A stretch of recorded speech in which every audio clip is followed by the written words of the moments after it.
Hi, I'm Natalie. And I'm Brittany. And together you are a creative team, Nat and Brit. Cool, thank you very much for agreeing to do this. Like I was saying before off camera, I think this kind of interview would be really useful because you've been on the placement scene for a few years and quite keen to get your perspective, being females, on what it's been like, what the journey's been like so far, and what your plans are moving forward. So give us a very quick summary of your career to date. So I think we've been out for 2.5 or 3 years now, so quite a while. I moved from Sweden to Lincoln University where we met. Yeah. And we teamed up in January, half a year later. 2011. And then our first placement was at LBI in April, and then since then we've been to various agencies, big and small, traditional, digital. Short stints, long stints. So a few of them are Saatchi & Saatchi, Comorama, BCCP, JWT, and currently we're at M&C Saatchi. And how do you go about getting your next placement or work? So I think in the beginning, obviously, we had to go around book crits and show creative directors, seniors, our books, and then through our different placements, we've got contacts from creatives in the agency. So it's been quite helpful that way as well. So what, have they recommended you then into other agencies? Yeah, like their friends, people who are good to see, people who give good advice. I think that's it's nice when, even if they don't like your book, they tell you how to change and be realistic. So it's quite nice. A lot of useful people. It's quite unusual being a female creative team. How have you found the perception, or how have you found it over the years being kind of given certain projects? Well, I don't think we've actually been given stereotypically female stuff. I mean, we've worked on a lot of different clients, and a lot of the time against boy teams. Like we were just working on a VO5 thing, which is a boys thing, against loads of boys, and we came up pretty well. So I don't think it really makes too much of a difference. But do you say you need to be quite confident and thick-skinned? I think anyone does, though, don't they? If you want to really stand out. And you don't feel that you're treated any differently than male creatives? I think it depends where you are. I mean, we've been to agencies where it's very blokey, and I think maybe it's a bit more difficult to fit in. But then at the same time, I think there are agencies that just accept you, that you are a female team. I think it's just more rare to find a female team in the industry. And what are the advantages over male teams then? What do you girls offer that maybe other creatives can't? I guess we're a lot more. I don't know really. Do you mean as a female team? Or? Yeah, as a female team, I guess. I think maybe a different perspective.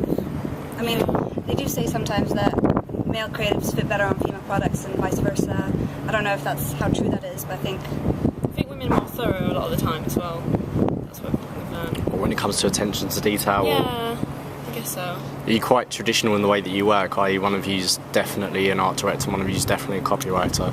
Well, we do. I guess when it gets down to nitty-gritty, art director, copywriter, we do divide, but a lot of the time it's about the idea first of all.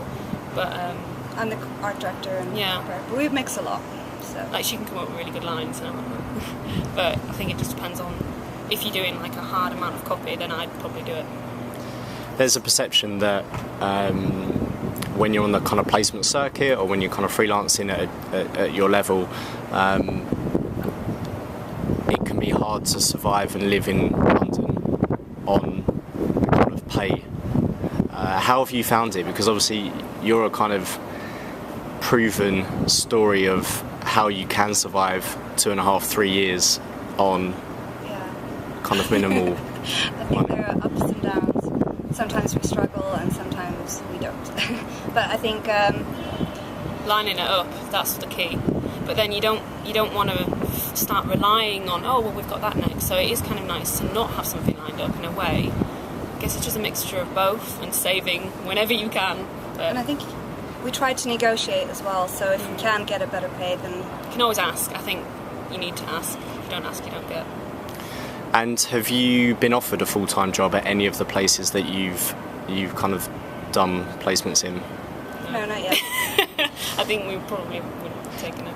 Do you think that's because they don't see you seriously as a team that could stay there full-time and that you're only there as a placement team? Or do you think it's so competitive? I think it depends. I think when it comes down to it,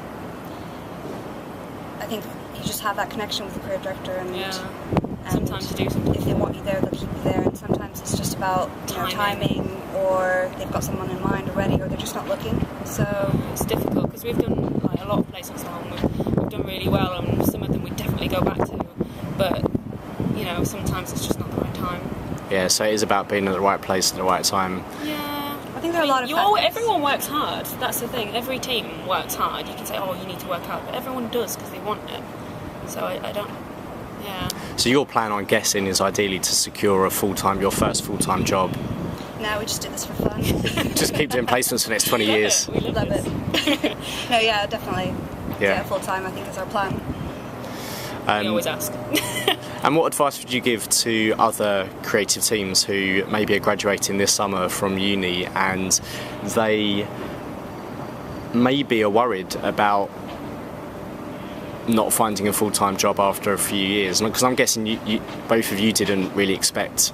You never know, yeah. But you always have to have that in mind that it might take this long, because there's a lot of people, a lot of creative directors that we've met and worked with, that it took them just as long.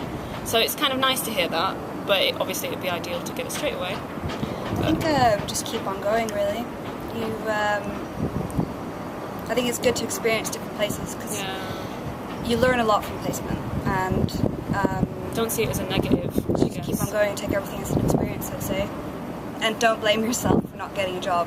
Well, in the beginning you might be a bit, but I think after a while, if you still haven't got a job, just keep on going, because one agency will like you and they will hire you. And you have a lot of fun along the way. I mean, we could definitely say we've had a lot of fun still, or else we wouldn't be doing this. Yeah, but at which point do you turn around and go, right, we've worked at 50 agencies over placements, we haven't had any luck regarding full-time offers. When do you just turn around and go, I can't live like this anymore? It's really difficult, because you get to these placements and they're really fun and you do really well, and it doesn't work out, and that's a bit of a low, but then you get a high again the next placement, and it's difficult to say, because at one point you might want to quit, but then your luck turns around really easily. You don't want to waste 2-3 years of your life trying to achieve something and then just giving up. You might as well just continue. Everyone gets there, unless they quit. Because it's interesting, I guess with the hierarchy in the industry, in the next 18 months or so, you could potentially be seen to be moving into more of a midweight level. Yeah, we know teams that graduated with us, and they could potentially be seen as a midway now. Yeah. So where do you accept the point at when you first accept a full-time job, that because it is your first full-time job, maybe you'll be considered as juniors, but your years of experience would suggest that maybe you're kind of further down the line than that? I think that only benefits you though, because hopefully then you'll move up a lot quicker. I think you would. We already feel like a team that's had a job for a while now. And that's what people say to us. They say that it feels like you've had a job for 2 years, you're really professional. Well, technically we kind of have, but it's not the same place. So financially, obviously, your level of experience won't necessarily match up to what you'll be paid when you do get your first full-time job. And like you said, there are other teams that have been working full-time for a couple of years now who are a couple of pay scales ahead. Does that bother you? How important is money to you? I think money obviously is important for yourself, like to enjoy life, but at the same time I don't think we would be doing this if it was for the money, because it's not, as long as you can afford to live. But I mean, we know it's going to come eventually, and it's not a race, so... Yeah, and you shouldn't compare yourself to other people, because you'll go crazy. So you've got to stay positive. Yeah. Do you still attend book crits, even these days? We're going for one a week or something. It's good to just... So even with a few years' experience, you find book crits kind of useful? Yeah, I think it's not just... I mean, it's helpful for us as well, but you kind of get a feel of what the different agencies like, and that's quite nice to know. You're always trying to improve, so book crits, find them confusing? Because obviously it's subjective. So what one creative team or one creative director will say to you about the order of your work or the strength of an idea, another creative director will totally disagree with and give you conflicting advice. Yeah. So how do you both kind of decide, right, we're going to stick to what we got, we're going to take this person's advice on board, or how do you make that decision? You have to tailor your book, I think, and then obviously choose which agencies you would like to work at and what work they're doing, whether you want to work there. And if you really like something, just keep it in your book, I think. Yeah, if you stand by it. So, just going to kind of throw this scenario out there.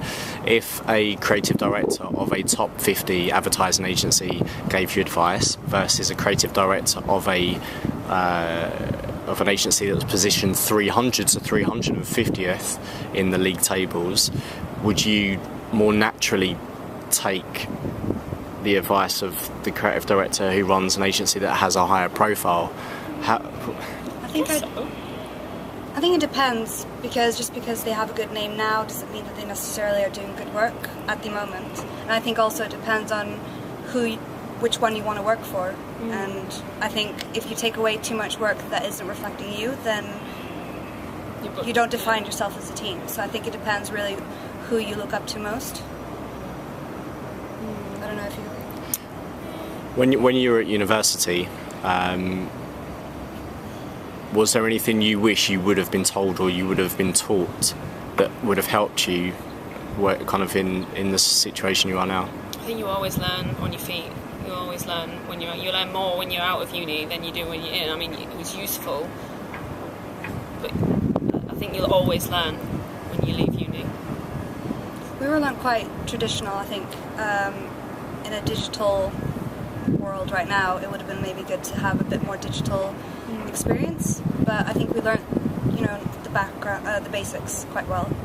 But the industry moves so quickly that It's hard to keep up these as well. courses can't keep up as well. They're a good foundation, but There's also a perception that placement teams are sometimes given work that isn't particularly important to the agency, and maybe there's more value for you guys than there is for the agency.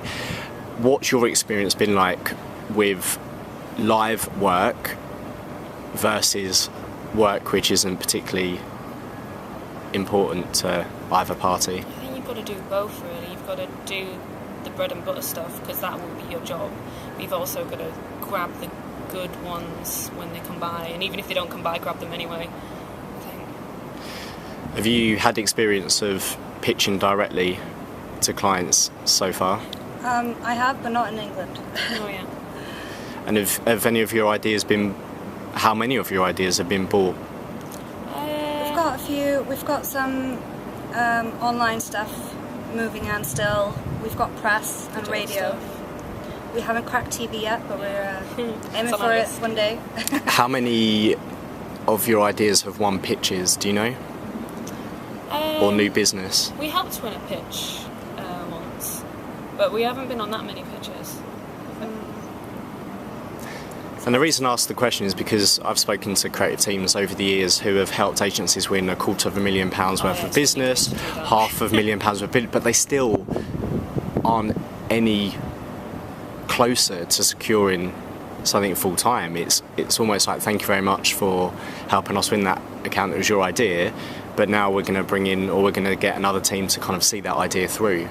Yeah. That's happened not to us, but that's happened to a few people, I guess. It's tough. So you've still got to carry on Yeah. and just think positively. I think if you win a pitch, they should give you a job. Like, we just know a team that helped win a pitch at WCRS, and they got a job. And I was like, fair dues, you should do. It's not nice. Deserve it. Yeah. Cool. So what's the future hold for you both? Job. Hopefully. Amazing work. Yeah, we're still really enjoying it, so we'll see.